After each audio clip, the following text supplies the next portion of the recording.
ठीक,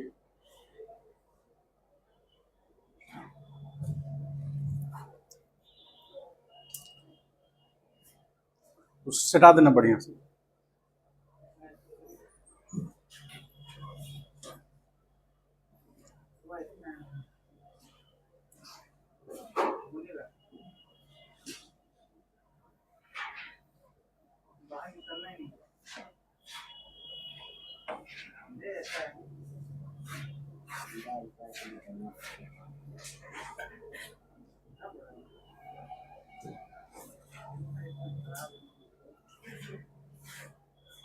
चलिए आगे हम लोग बढ़ते हैं। अगला टॉपिक जस्ट सेम चीज लेकिन 3 डायमेंशंस में देखेंगे हम लोग। पोजीशन एंड डिस्प्लेसमेंट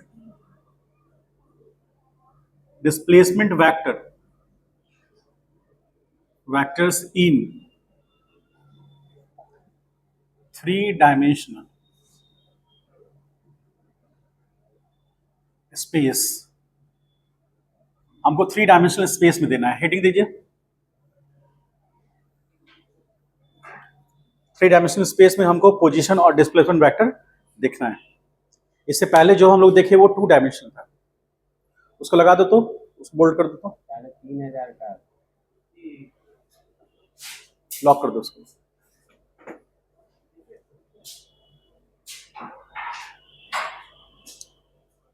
ठीक है, तो कल हम लोग जो देखे थे वो 2 डायमेंशन में था, आज जो हम लोग देख रहे हैं वो 3 डायमेंशंस में।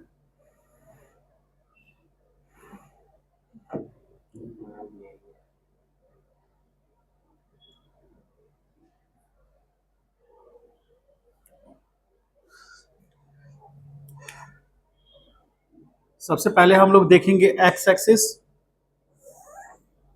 वाई एक्सिस और ये जेड एक्सिस। ऑब्वियसली तीनों एक दूसरे से 90 डिग्री पे होगा, एक्स वाई जेड तीनों। अब हम तीनों डायमेंशंस में कोई एक स्पेस में पॉइंट ले रहे हैं। सपोज ये पॉइंट है और ये पॉइंट को हम पी पॉइंट कह रहे हैं, और ये इनिशियल पॉइंट है। इसका कोऑर्डिनेट x1, y1, z1। ठीक है, 3-डायमेंशनल स्पेस है इसलिए तीनों एक्सिस हमारे काउंट होंगे, तीनों कोऑर्डिनेट x y z तीनों होगा। तो मान लीजिए कि एक पार्टिकल ए पोजीशन पे है, ये पी पोजीशन पे पार्टिकल इनिशियली है। कुछ देर के बाद पार्टिकल टर्न करता हुआ किसी दूसरे पोजीशन पे, मान लीजिए इस पोजीशन पे आ गया। इस पोजीशन को क्यू कह रहे हैं और coordinate x2, y2, z2, 3-डायमेंशनल space में। तो हम चूंकि x y z तीनों में इसका पोजीशन देख रहे हैं, तो हम कह सकते हैं कि पोजीशन वेक्टर हमको इसका निकालना है। Position vector eight point P point पर पोजीशन वेक्टर, यानी कि हम उसको आर मान लें, आरपी कहे या फिर कुछ भी कह देते हैं, आरपी मानते हैं। तो आरपी बराबर क्या हो गया, x1 i cap plus y1 j cap plus z1 k cap. देखिए 3-डायमेंशन से क्वेश्चंस बहुत सिंपल रहेंगे, एकदम टू द पॉइंट रहेगा, बहुत ज्यादा डिफिकल्ट नहीं है, क्योंकि 3-डायमेंशन आप इंजीनियरिंग में जाएंगे तो ज्यादा पढ़ना है। +2 में उतना ज्यादा इस पर सिलेबस में है कुछ नहीं। तो ये आरपी हो गया। और पोजीशन वेक्टर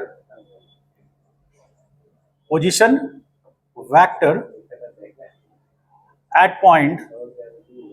पॉइंट क्यू पे देखेंगे तो आर क्यू बोल सकते हैं उसको, वो होगा x2 i cap, y2 j cap plus z2 k cap. ठीक है, इस तरह से ये 3 हम कोऑर्डिनेट लेके चल रहे हैं।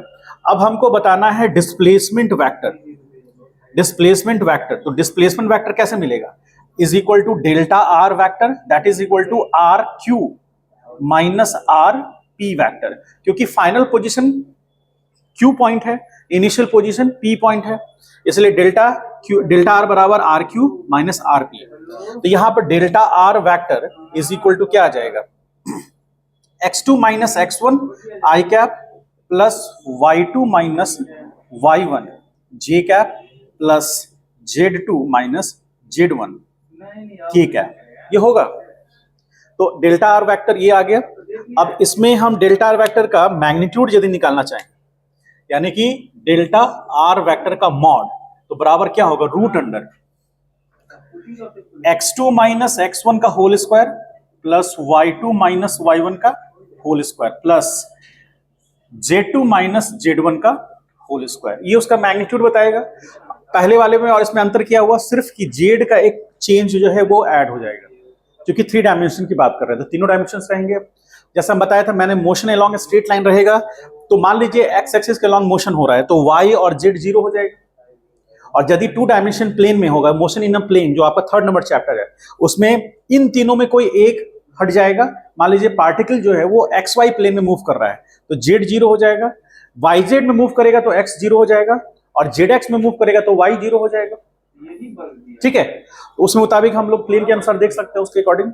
अब ये आ गया मैग्नीट्यूड, तो जो हमारा डिस्प्लेसमेंट वेक्टर है, पोजीशन वेक्टर तो ये हो गया, जैसे हमें देखना है पोजीशन और डिस्प्लेसमेंट वेक्टर, तो पोजीशन वेक्टर तो ये दोनों हो गया और डिस्प्लेसमेंट वेक्टर का मैग्नीट्यूड ये हो गया।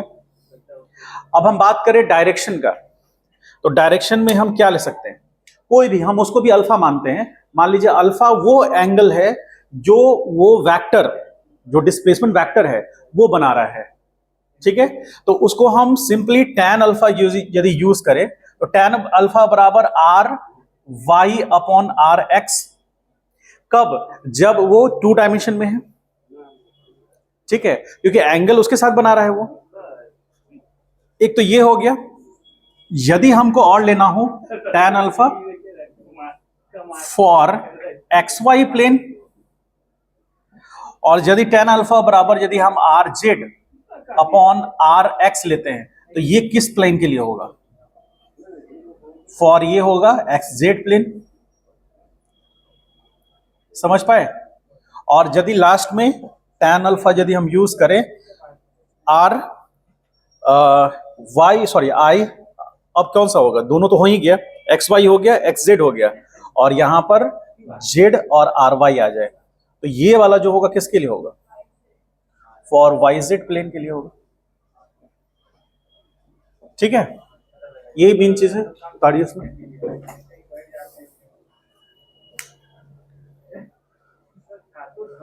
तुम कल कहाँ थे? बाहर गए थे? ये लोग क्या क्या बातें कर रहे थे पता है? पानी खत्म हो गया होगा। हमने, ये लोग बोले, हम तो सिर्फ गवाह थे। वो दोनों घर से इंस्टीट्यूट का दूरी नाप रही है क्या? बोले ना 5 दिन क्लास करने साधारण बात नहीं है। आप ही लोग हैं जो कर पा रहे हैं।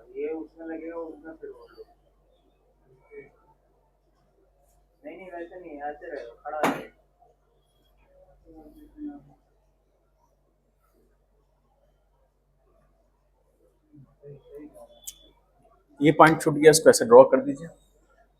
That is RP vector, that is RQ vector, और ये होगा delta R is equal to R Q minus R P vector. इसको अरेंज कर देना,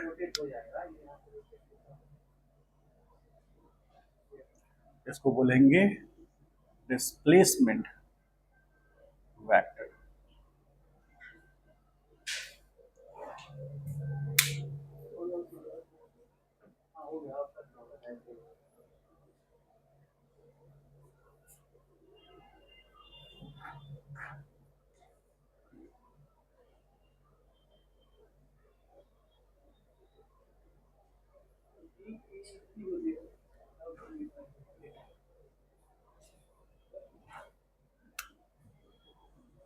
दिखेगा फिर आगे तो, और डिस्टेंस जैसे जैसे बढ़ेगा और नहीं दिखेगा।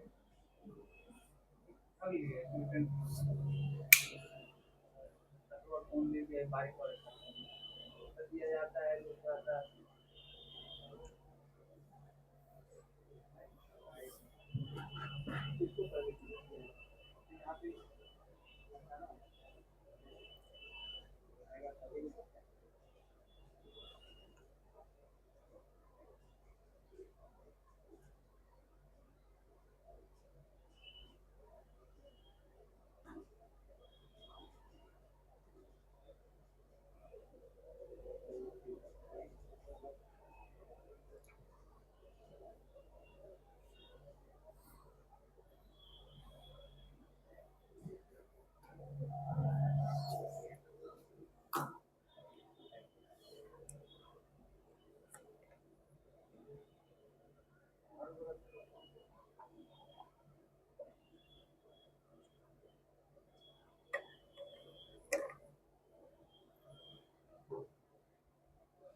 जैसे रहने दीजिए ना, सीधा सीधा रहने, वो सीधा रहेगा।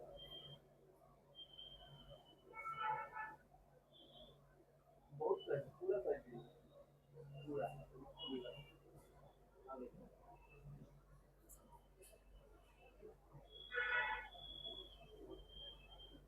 हाँ,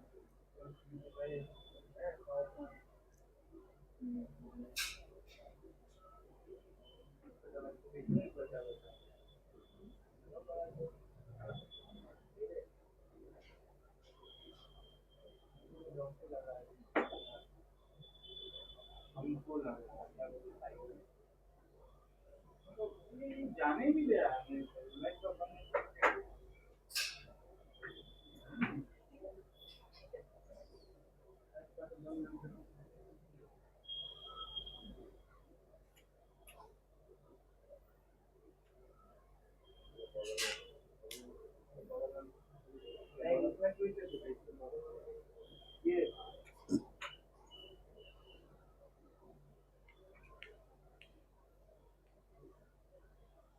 हो गया, सॉल्व हो गया। चलिए आगे बढ़ते हैं। इस पर एक छोटा सा ऐसा क्वेश्चन आपके बुक में दिया हुआ है, सॉल्व कर सकते हैं उसको। वो जो मैंने असाइनमेंट दिया है उसमें है, ठीक है। एक क्वेश्चन होगा, ज्यादा कुछ नहीं। क्या रहेगा इसमें, सीधे सीधे डिस्प्लेसमेंट निकालने के लिए कहेगा, x2 माइनस x1 कहेगा। एक छोटा सा क्वेश्चन लिख लीजिए, लिख लीजिए, लिखिए क्वेश्चन।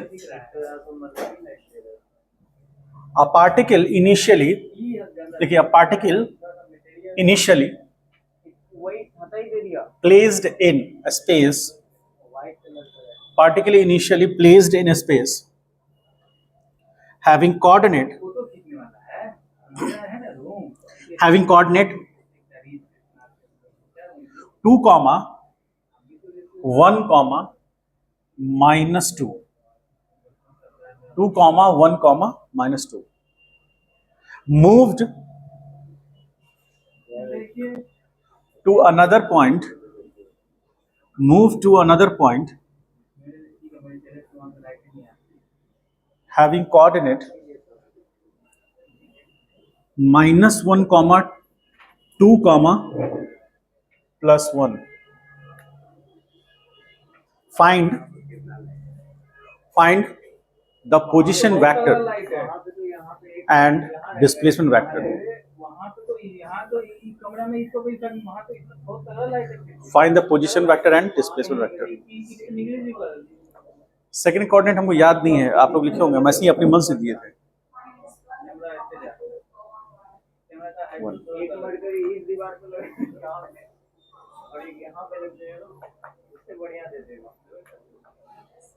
कैमरा का हाइट थोड़ा सा लो, कैमरा या तो सीधा, ठीक है। चलिए सॉल्व करके बताइए तो। ऐसे आता है, मतलब कैमरा ऊपर से आना है, मतलब या तो अपर है या सामने में, डिस्प्ले में सब सामने है, तो यहाँ है, फेस यहाँ, तो ऐसे आते हैं, टिल्ट होते हैं।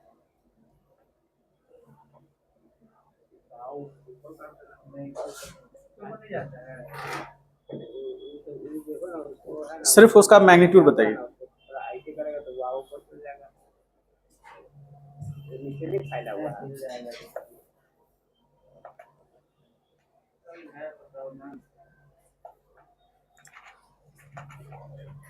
रिटर्न करना है,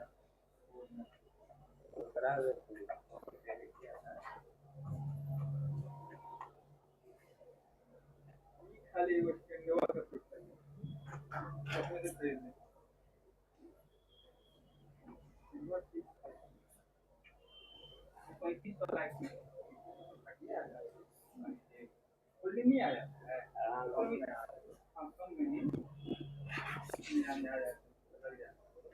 तो उसमें भी इतना ही मटेरियल, इससे ज्यादा ही मटेरियल यूज करेगा। स्टैंड फैन का स्टैंड इतना मोटा रहेगा, तो और भी चीजें है, सही मिला के कपड़े तो बना लेते थे।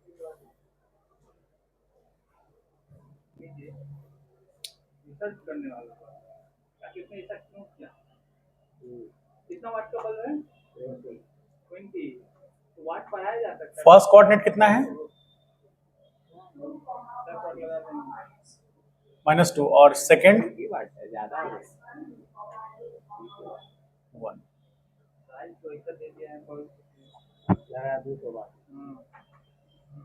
कितना सच में 100 वाट है, 20 वाट कितना सस्ता है बनाएंगे। 18 RB इज इक्वल टू आ गया -I cap plus 2J cap और ये प्लस K कैप, ठीक है।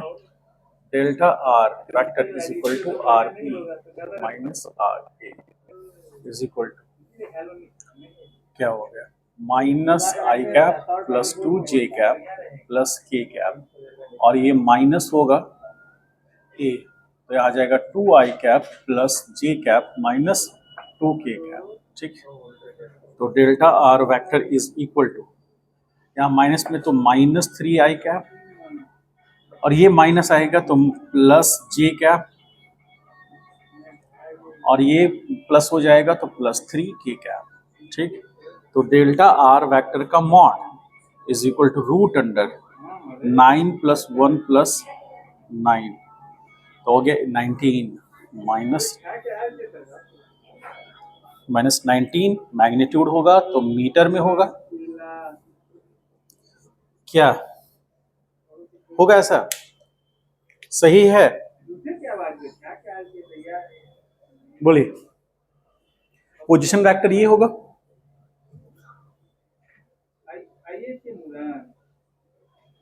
चेंज निकाल दिए, ये डिस्प्लेसमेंट वेक्टर हो गया आपका, समझ गए, ठीक है। चलिए इस पर क्वेश्चन होगा तो देखिएगा, डाउट पूछना होगा पूछेंगे। आइए हम लोग आगे बढ़ते हैं, वेक्टर मल्टीप्लिकेशन लास्ट टॉपिक है ये, लेकिन 2 या मैक्सिमम 3 क्लास चलेगा, ठीक है, मैक्सिमम 2 क्लास समझ लीजिए, चलेगा। मल्टीप्लिकेशन, एडिशन और सब्ट्रैक्शन समझ गए हम लोग। तो अब हमको एक चीज बताइए कि वेक्टर एडिट मतलब ऐड करने की कितनी तरह के मेथड हम लोग ने पढ़े अभी? वेक्टर में वेक्टर्स को ऐड करने के कितने मेथड हम लोग ने पढ़ा है? 2 नहीं, उससे ज्यादा पढ़ा है। कितना मेथड पढ़ा है? अभी तक टोटल 14 क्लासेस हो चुके हैं वेक्टर के, बताइए। पहला triangle law of vector addition, दूसरा पैरेललोग्राम, तीसरा पॉलीगन मेथड से वेक्टर ऐड करना, चौथा रेजोल्यूशन मेथड, ठीक है। जो आपको सबसे ज्यादा काम आने वाला है, जो सब जगह पर यूज होगा, जहां जहां भी एडिशन करना होगा, वो है रेजोल्यूशन मेथड। रेजोल्यूशन से हम लोग वेक्टर एडिशन और सब्ट्रैक्ट करना दोनों सीखे हैं, वो मेथड को हम लोग ज्यादा यूज करेंगे, आगे ज्यादा यूज होगा भी वो, ठीक है। अब हम बात कर रहे हैं मल्टीप्लिकेशन का, तो वेक्टर मल्टीप्लिकेशन,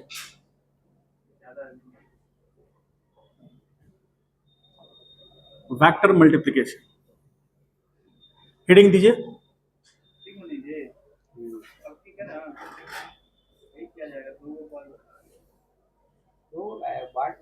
वाट को बढ़ाने से नहीं होगा, चित्राना है ना, 2 रहेगा तो ज्यादा बेनिफिट है, तो छाता और बाहर निकाल दीजिए, आप 50 वाट का एगो लगाइए, वेक्टर मल्टीप्लिकेशन 2 चित्रा के लगाइए, ज्यादा इफेक्ट, ठीक है। देखिए इसमें हम लोगों ने एक पढ़ा था प्रिंसिपल ऑफ होमोजेनिटी, याद है? क्या बताता है वो? या सब्ट्रैक्ट कर सकते हैं, ठीक है। लेकिन मल्टीप्लिकेशन में ये मतलब ऐसा कोई जरूरी नहीं है। जैसे मान लीजिए हमने पढ़ा है F = ma, पढ़ा है सब लोगों ने, ठीक। तो ये जो फॉर्मूला है उसमें m जो है इनटू मल्टीप्लाई हो रहा है किससे? एक्सेलरेशन से, ठीक है। m इनटू मल्टीप्लिकेशन हो रहा है, तो ये इसका यूनिट क्या है? मास है, ये इसका यूनिट क्या है? केजी, और इसका यूनिट मीटर पर सेकंड स्क्वायर। तो आप देखिए कि एक अलग फिजिकल क्वांटिटी जिसका कि यूनिट मास केजी है, एक दूसरा फिजिकल क्वांटिटी जिसका यूनिट मीटर पर सेकंड स्क्वायर है, उसको मल्टीप्लाई कर पा रहे हैं हम लोग, ठीक है, एडिशन सब्ट्रैक्शन नहीं कर पा रहे हैं, लेकिन यहां पर मल्टीप्लाई हो पा रहा है। अदर एग्जाम्पल बहुत सारे हैं, जैसे P बराबर क्या होता है, m इंटू वी, मोमेंटम बराबर मास इंटू वेलोसिटी। तो यहां पर भी क्या हो रहा है, kg और इंटू मीटर पर। देख रहे हैं, हम दो अलग अलग फिजिकल क्वांटिटी को मल्टीप्लाई कर पा रहे हैं। तो वेक्टर मल्टीप्लिकेशन में ये पॉसिबल है कि दो अलग अलग फिजिकल क्वांटिटी या दो से अधिक अलग अलग फिजिकल क्वांटिटी को हम मल्टीप्लाई कर सकते हैं। यहां पर प्रिंसिपल ऑफ होमोजेनिटी की बात नहीं है, वो सिर्फ वहां पर है जहां वेक्टर ऐड हो रहे हैं या सब्ट्रैक्ट हो रहे हैं। इसलिए जो होमोजेनिटी का जो लॉ है वो है कि ओनली सेम काइंड ऑफ या फिर same type of physical quantities can be added और सब्ट्रैक्टेड। वहां मल्टीप्लिकेशन की बात नहीं कह रहा है। तो मल्टीप्लिकेशन में जहां तक हम बात करेंगे, ऐसे बहुत सारे एग्जांपल्स मिलेंगे जिसमें कि वेक्टर्स को हम मल्टीप्लाई करेंगे, जिसमें उसको स्केलर से मल्टीप्लाई करेंगे, कभी वेक्टर को वेक्टर से मल्टीप्लाई करेंगे। जैसे ये केस, इस केस में आप क्या देख रहे हैं कि एक वेक्टर है जिसको मल्टीप्लाई किससे कर रहे हैं, स्केलर से। आप सब जानते हैं कि एक्सेलेरेशन वेक्टर है, तो मास स्केलर है, और इनको जो रिजल्ट आ रहा है वो वेक्टर मिल रहा है हमको। ठीक है, ये चीज हम यहां पर समझेंगे। तो अब यहां पर भी एग्जांपल देखिए क्या है, एक स्केलर है जिसको हम वेक्टर के साथ मल्टीप्लाई कर रहे हैं। आप लोग ने ये फॉर्मूला कभी पढ़ा है क्या, F is equal to QE, ये फॉर्मूला कभी पढ़ा है? नहीं पढ़ा होगा, ये 12th में आप जाएंगे तो पढ़ेंगे। तो यहां पर ये जो है ना, ये फोर्स है, ये चार्ज है, और ये इलेक्ट्रिक फील्ड है। तो इलेक्ट्रिक फील्ड एक वेक्टर क्वांटिटी है जो मल्टीप्लाई किससे हो रहा है, स्केलर से। तो रिजल्ट क्या मिल रहा है, वेक्टर। ठीक है, यही चीज हम लोग को आगे समझना है।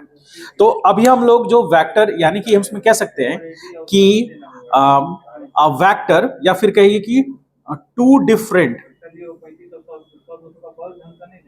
Different physical quantities can be multiplied, वो मल्टीप्लाई हो सकता है। ठीक है, एक की पॉइंट तो ये हो गया। उसके बाद हम आते हैं मल्टीप्लिकेशन, वेक्टर मल्टीप्लिकेशन में जो पहला हमारे पास पॉइंट होगा कि स्केलर को मल्टीप्लाई किए एक वेक्टर से, तो रिजल्ट जो निकल के आ रहा है वो रिजल्ट क्या है, वेक्टर है ना। इसके एग्जांपल्स क्या क्या हैं, एग्जांपल देखिए। एग्जांपल यदि हम फर्स्ट लें तो एग्जांपल फर्स्ट में F is equal to ma आ गया। ठीक है, तो यहां पर वेक्टर मल्टीप्लाई किया हुआ स्केलर से, और रिजल्ट क्या आया, वेक्टर आया। तो ये हो गया स्केलर, और ये मल्टीप्लाई हुआ है किससे, वेक्टर से। तो वेक्टर से मल्टीप्लाई होने के बाद क्या रिजल्ट आया, वेक्टर आया। ठीक है, और एग्जाम्पल है, सेकेंड एग्जाम्पल देखिए। जैसे हम बोलते हैं P बराबर m इंटू वी। ठीक, और एक और है थर्ड एग्जाम्पल देखिए। और भी एग्जाम्पल्स हैं, जैसे यहां पर वही F बराबर QE। ठीक है, यहां भी स्केलर है। कौन कौन सा स्केलर है, ये टर्म क्या है, स्केलर है, और ये वेक्टर है। ठीक है, अब आप ये समझना है कि जब एक स्केलर को हम वेक्टर से मल्टीप्लाई करते हैं तो रिजल्ट आता है वेक्टर, वेक्टर आता है, यहां पर भी वेक्टर आ रहा है। तो अब अभी अगला सवाल ये उठता है कि जो वेक्टर होगा, इस वेक्टर का मैग्नीट्यूड कितना होगा और इस वेक्टर का डायरेक्शन क्या होगा। कौन सा वेक्टर, जो वेक्टर रिजल्ट के तौर पे आया है किसको मल्टीप्लाई करने से, स्केलर और वेक्टर को मल्टीप्लाई करने से। तो ये वेक्टर का रिजल्ट जो आया है उसका डायरेक्शन क्या होगा, मैग्नीट्यूड क्या होगा। तो हम इसमें ये ऐसे कर सकते हैं कि यदि हम इस F वेक्टर का मैग्नीट्यूड निकालना चाहें, इस F वेक्टर का मैग्नीट्यूड, तो मैग्नीट्यूड बराबर उसका, ये तो मैग्नीट्यूड में है ही फर्स्ट वेक्टर यानी कि वेक्टर का मैग्नीट्यूड। तो ये रिजल्ट आएगा जो F बराबर होगा m इंटू ए होगा। ऐसा लिख सकते हैं, बहुत सारी जगह पर लिखा हुआ देखे होंगे, अभी तक आप ऐसा लिखा हुआ देखे होंगे। इसका कारण क्या है कि इस वेक्टर का भी मैग्नीट्यूड ले लिया गया है और ये रिजल्ट वाले वेक्टर का भी मैग्नीट्यूड ले लिया गया है। तो इसका एग्जांपल में मान लीजिए लेट मान लीजिए कि एक्सेलरेशन a जो है वो 4 मीटर पर सेकेंड स्क्वायर आई कैप है। मतलब कोई बॉडी एक्सेलरेट कर रहा है पॉजिटिव एक्स एक्सिस में, मैग्नीट्यूड कितना है उसका, 4 मीटर पर second square.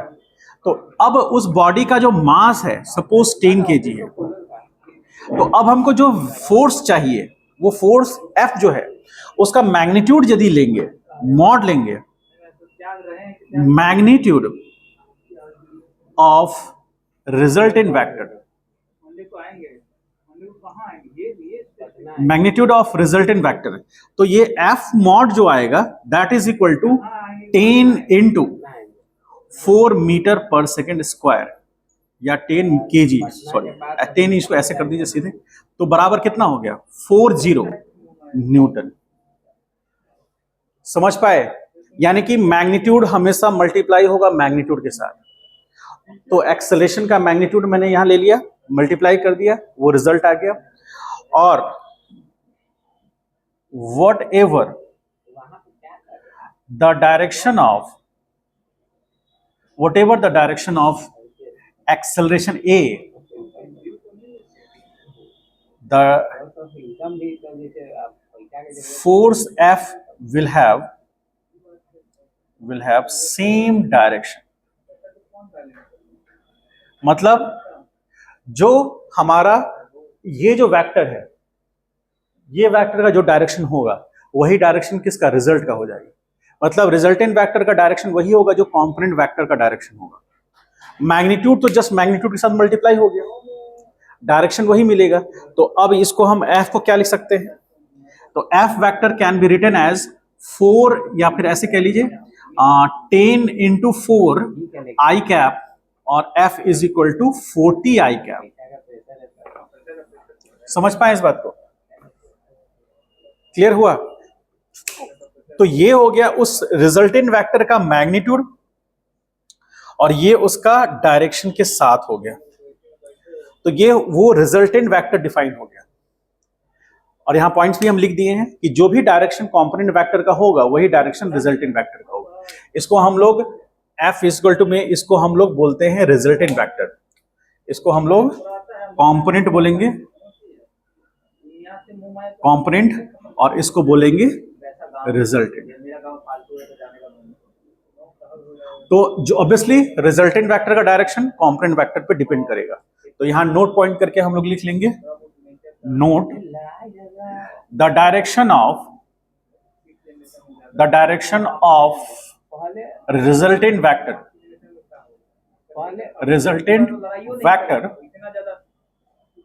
Will depends on the direction of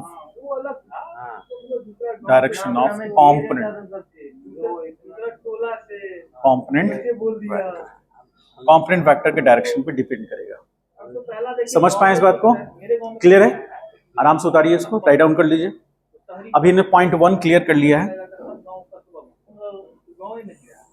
तो वहां पे बात है कि बगल वाले का एक तो लड़ाई तब हो जब मतलब रखते हैं, तो मतलब एक तो रखना नहीं करता, अभी गलत रखता है, तो उसका कैसे हो गया ये क्या? घर हम लोग जाते थे तब दीदी 1 से 2 महीना रहे, किसी दिन घर पे खाना नहीं खाते थे।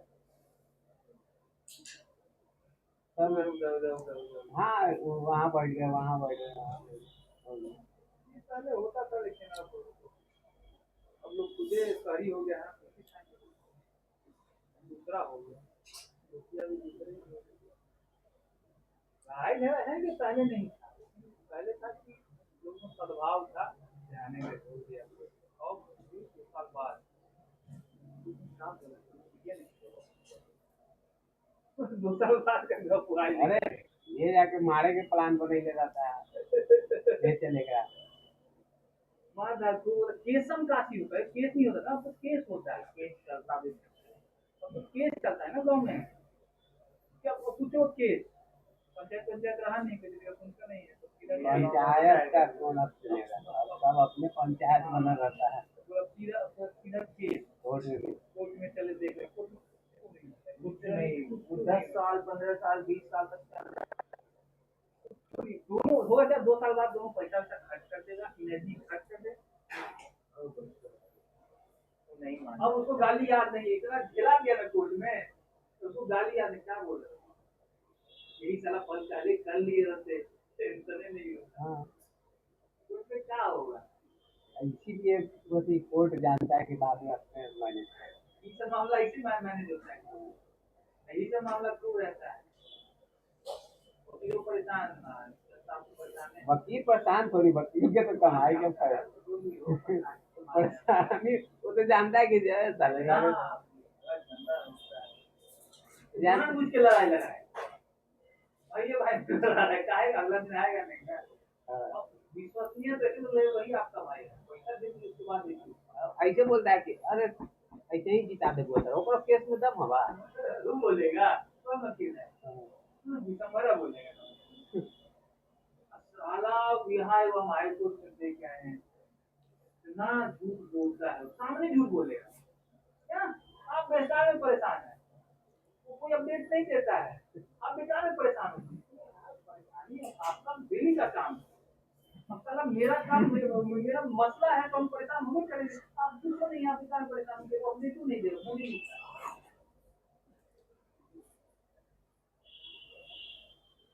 फोन उठा लेगा तो तू उसके पास आ जाइए अभी। वही बात, पैसा कौन से ले लिया, अजय जाएंगे आए मिठाई खाइए, वकील के हाथ से चाय पिएंगे, सारा दिन खराब है तुम्हारा शक्ल देखने पर, तो तुम्हारे हाथ का चाय पिएंगे, हम खुद ही तुमको पैसा दे के हम ही चाय। तुम लोग का आई कार्ड क्या हुआ? हाँ, घर भूल गए, वकीलों के चक्कर अटेंडेंस नहीं बन पाएगा। वकीलों के चक्कर में पड़िए मत, वकील घर नहीं रहता। पढ़ना नहीं है उसका, वकील का सारा कैसे नहीं होता है, आई कार्ड नहीं भूलना है। समझता है झोल है, वो भी तो सुने हैं खुद से केस रेस की, तुम समझता है झोल है, लेकिन केस कराने में मेरे टोला में वो वकील है, वो कुछ होगा ना, उपमा में किसी ने आके दरवाजे पे ऐसे बोल दे, गाय के खेत में धान चढ़ गया,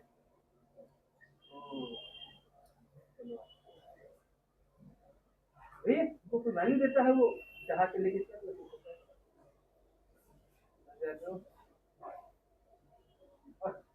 तो वकीलों को अपने भाइयों को लूट लेता, वकील का अलग, भाइयों को लूट लेता है, भाइयों को नहीं छोड़ता है।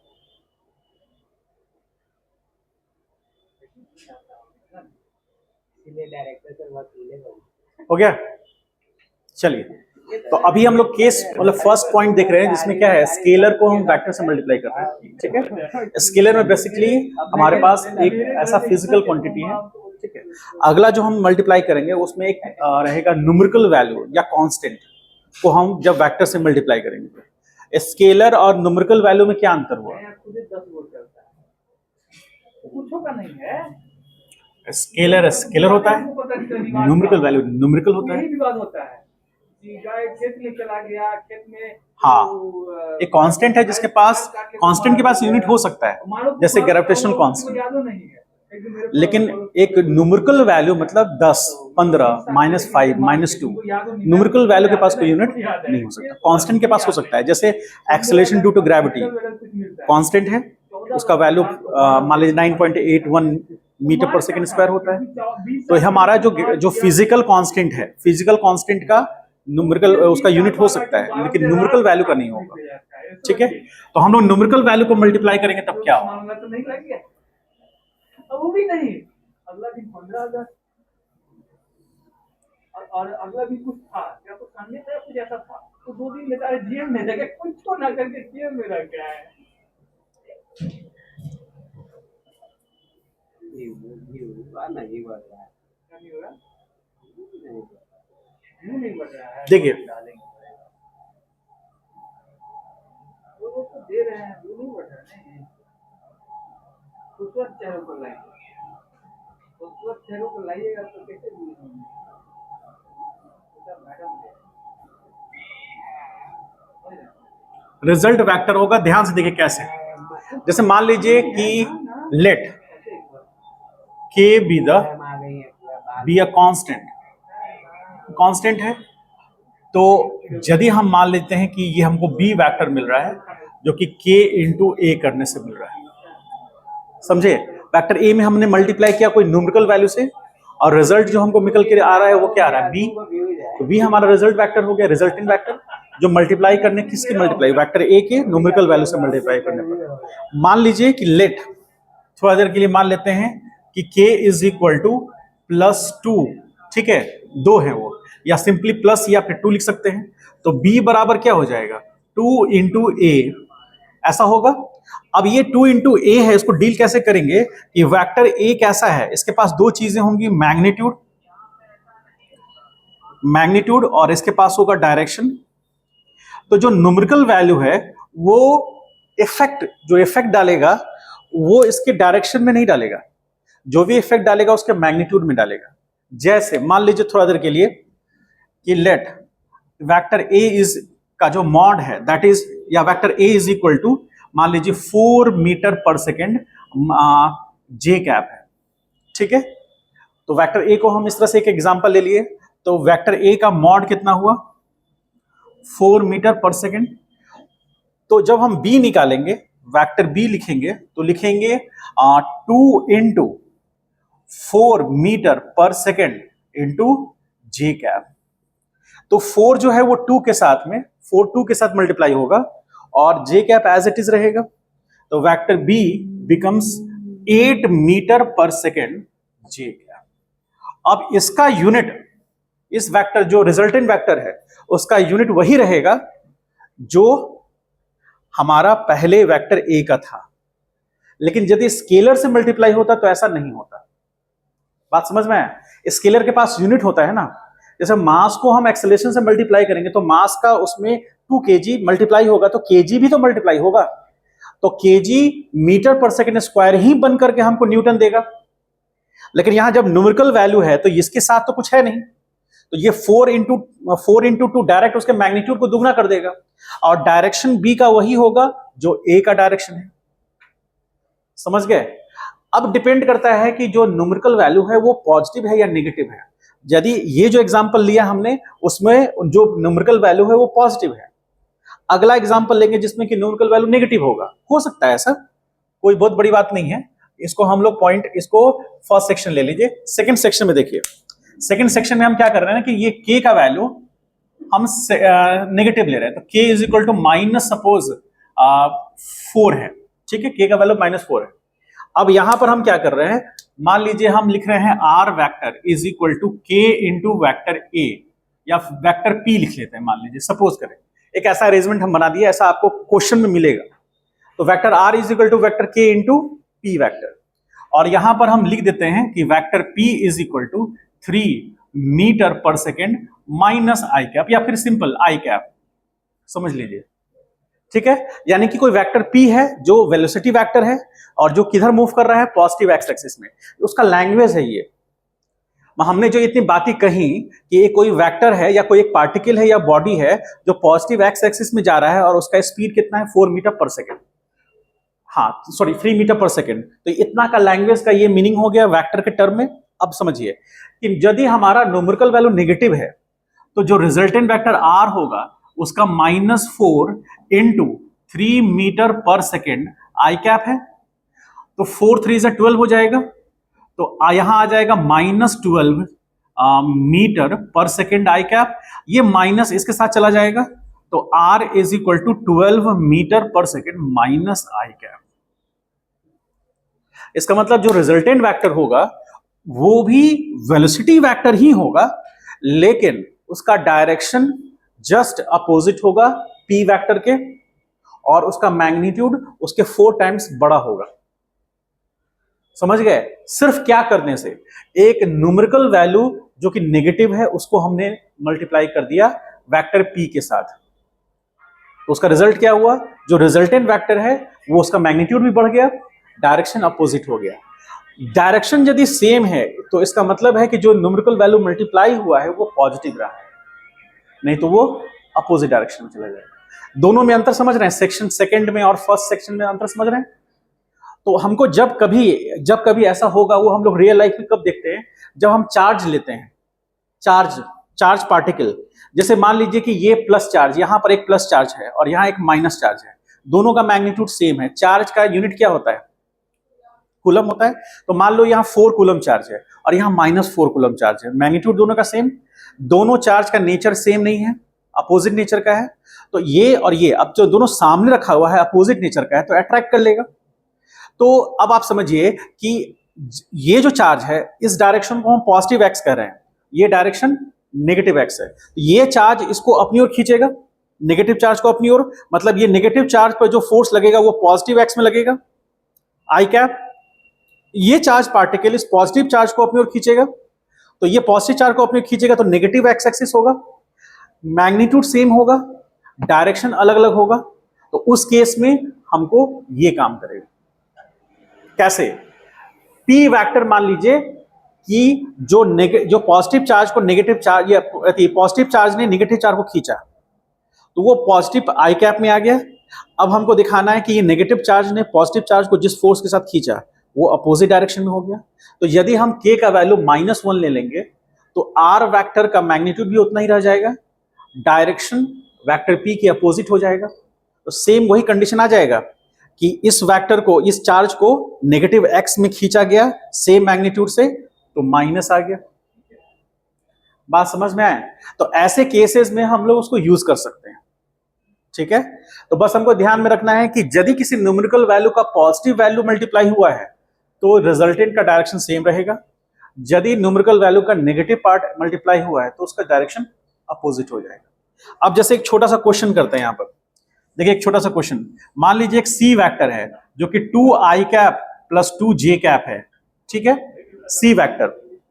अब एक लैम्डा है दैट इज इक्वल टू -2, एक कांस्टेंट है लैम्डा जिसका वैल्यू कितना है -2, और फाइंड आपसे पूछ रहा है कि आर वेक्टर बराबर क्या होगा, where R vector is equal to lambda into C vector. Question में ये दे रखा है, ये रिलेशन बता रखा है और आपसे पूछ रहा है कि फाइंड आर वेक्टर बताइए। ठीक है, तो देखिए यहां पर ये जो रिलेशन है, यहां पर सी वेक्टर इस तरह से होगा, दैट इज सी वेक्टर का ये जो है, ये कोऑर्डिनेट यदि मान लेते हैं इस पॉइंट को P, तो 2,2 होगा क्या? सी वेक्टर के कोऑर्डिनेट से हम ये पता कर सकते हैं। ठीक है, अब हमको रिजल्टेंट निकालना है R, तो R vector is equal to -2 into 2i cap plus 2j cap. ठीक है, तो ये 2 इसके साथ मल्टीप्लाई होगा, -4 बनेगा, फिर ये -2 इसके साथ मल्टीप्लाई होगा, -4 फिर बनेगा, तो ये इस तरह से -4i कैप -4j कैप, इसका मतलब 4 - i कैप और ये +4 - j कैप, ऐसा लिख सकते हैं।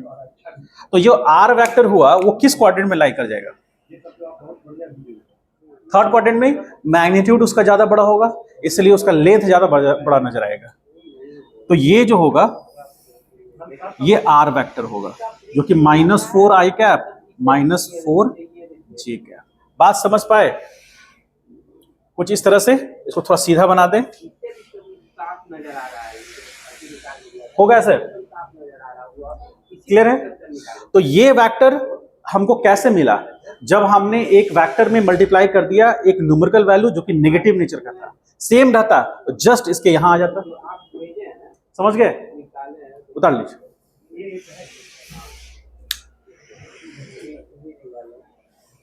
ये अभी वाला है। और है ना, इससे भी क्लियर था कि हम अपनी दोनों इसी से निकाले हैं, लेकिन जो चिंटू जी बनाया था ना उसमें नहीं चेक हो रहा है, मतलब जो दे रहे हैं ना हमको तो लगता है आपको काफी ऑप्शन भी दिया हुआ कितना दीजिए क्या करें तो वो चलाते हैं दूसरे एक ऑप्शन देता होगा कितना DPI को दे रहा है 600 DPI को दे यहाँ भी आप मेरा कॉल है, अगर हम लोग कोई भी चीज फोटो को नहीं निकालते हैं तो कम DPI को निकालिएगा तो पड़ेगा, ज़्यादा DPI हो जाएगा तो आगे निकाल लें कर लीजिएगा ना, हो जाएगा 100%। हम वही नहीं मानते सही था, हम निकाल के देंगे, लेकिन हम मानते तो समझ नहीं पाते। जब आप निकाल के देखिएगा एक ऑप्शन पूछेगा उसमें आप देखिएगा 600 DPI दीजिएगा तो ऑटोमेटिक जो बना है ना वो आप निकाल के लेके आइएगा ना, निकाल के लेगा और इसमें थोड़ा सा गलती हो गया था।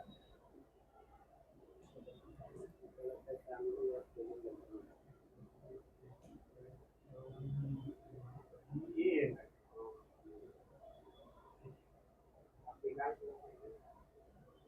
आपने ये वाला भी इंडिया वाला भी एंड्रॉइड वाला सही है, ये सही है लेकिन ये सही नहीं है, ये सही है, ये इसको नहीं लगेगा, उसको ना लगेगा,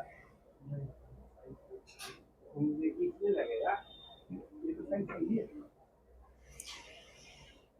इसमें लगेगा, ये नहीं, ये सही है।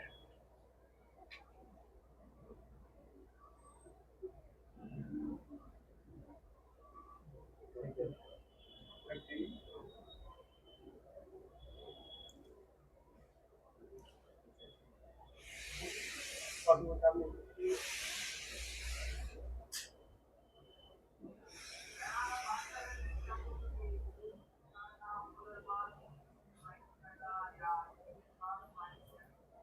इस बात है रेस्टोरेंट वाला दिख रहा है, वो वही ना कितना है, इस बात है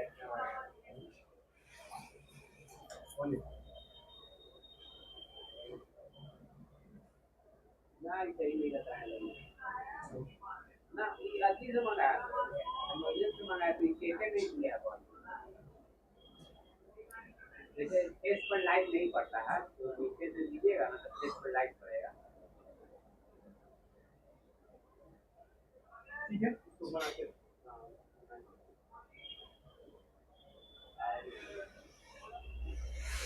निकाल के लेके आइएगा और निकाल देते देख लेंगे, नहीं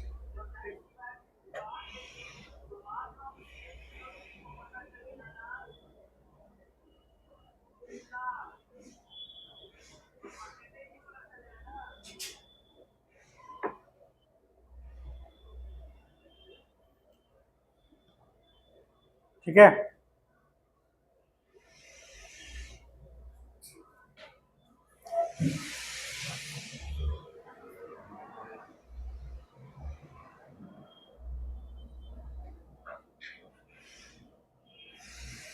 लिखिए, क्वेश्चन लिखिए तो, a vector p having magnitude,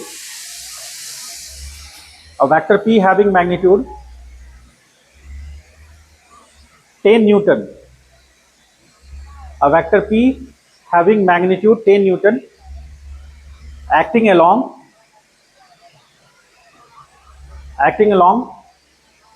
east direction, acting along east north direction, acting along east north direction,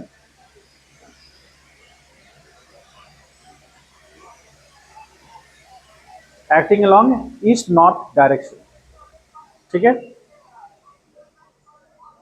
there is a numerical value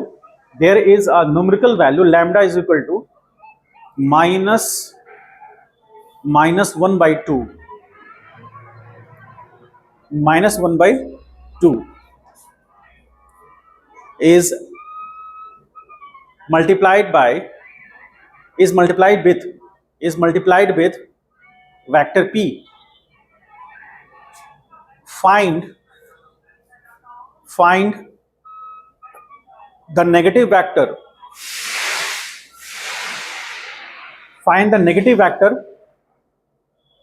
of resultant vector, find the negative vector of resultant vector। तो जो resultant vector है उसका negative vector निकालना है।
हो गया?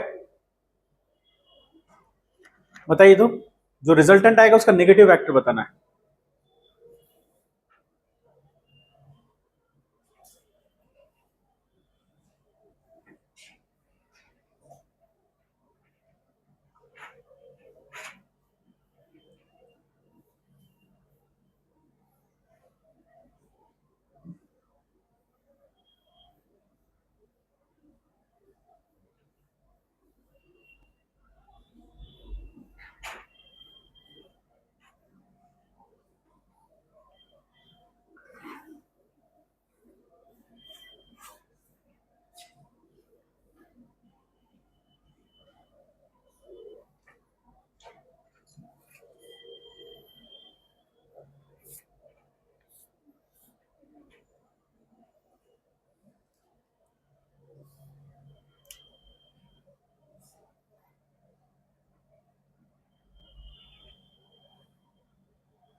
East north direction में है ना?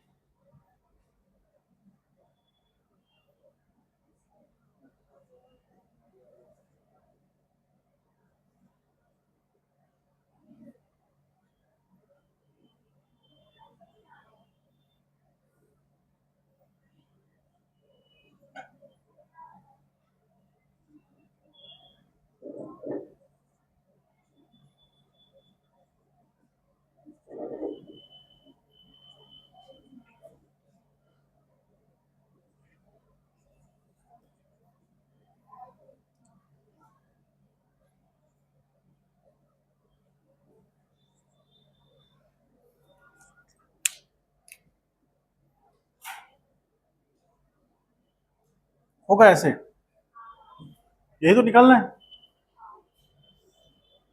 क्योंकि इसका जो रिजल्टेंट है वो इधर जाएगा, लेकिन मैग्नीट्यूड हाफ हो जाएगा, इसलिए ये छोटा होगा। डायरेक्शन सेम आएगा उसका नेगेटिव वेक्टर का, इसलिए जो नेगेटिव वेक्टर आया है किसका, रिजल्टेंट का नेगेटिव वेक्टर का डायरेक्शन सेम होगा जो हमारा पी वेक्टर का होगा। समझ गए? तो इसीलिए यहां लिख देते हैं the direction of negative vector of R vector is same as it is p vector। समझ पाए वेक्टर का थोड़ा एप्लीकेशन? आज इतना ही रहने देते हैं क्या? दुखी नहीं ना है आप लोग? दुखी नहीं ना है? दुखी रहिएगा तो बोलिए आधा घंटा और पढ़ा देंगे, हमको कोई दिक्कत नहीं है। सुबह 6 बजे से पढ़ा रहे हैं, 6 से 7:30, 7:30 से 9, 9 से फिर 10:30, 11 बजे से फिर 12, फिर अभी और पढ़ाना है 3 क्लास। समझ गए? इसलिए एकदम खुश रहना है, काम वो करिए जिसमें मन लगता हो। कलाम साहब का एक लाइन है बहुत बढ़िया, जिसको हम जीते हैं, हमको बहुत पसंद आया वो लाइन का, इसलिए हम उस लाइन को जीते हैं। काम वो करिए जिस पर पूरा विश्वास हो, या जिस पर पूरा विश्वास हो वही काम करिए। बात समझ गए? अदरवाइज अन्यथा दूसरों के हाथों के मोहरा बनते रहिएगा जीवन भर। कोई आके कहेगा ये काम करो, तुम तो ये कर सकते थे, अरे तुम ये काम कर सकते थे, अरे तुमको ये पता नहीं तुम ये काम कर सकते थे, कहाँ तुम इधर पड़े हुए हो? कोई उधर घुमा देगा, कोई उधर, फुटबॉल की तरह। इसलिए जिस पर आपको विश्वास हो वो काम करिए, या जो तय करने में दिक्कत आ रहा हो तो सबसे पहले वो काम खोजिए कि जिस पर पूरा विश्वास है, तब उसको करिए, या जो करिए उस पर पूरा विश्वास करिए। नहीं तो कभी एक ऐसे स्टूडेंट, मेरे कई स्टूडेंट रहे हैं 2018 के 2017 के, ऐसे स्टूडेंट रहे, वेक्टर यहाँ पढ़ लिए, उनसे पढ़ लिए, फिर वेक्टर वहाँ वीडियो लेक्चर देख लिए, फिर वेक्टर उस बुक से भी पढ़ लिए। अरे एससी वर्मा का नाम बताया है, एससी वर्मा से पढ़ के देख लेते हैं, एससी वर्मा से पढ़े।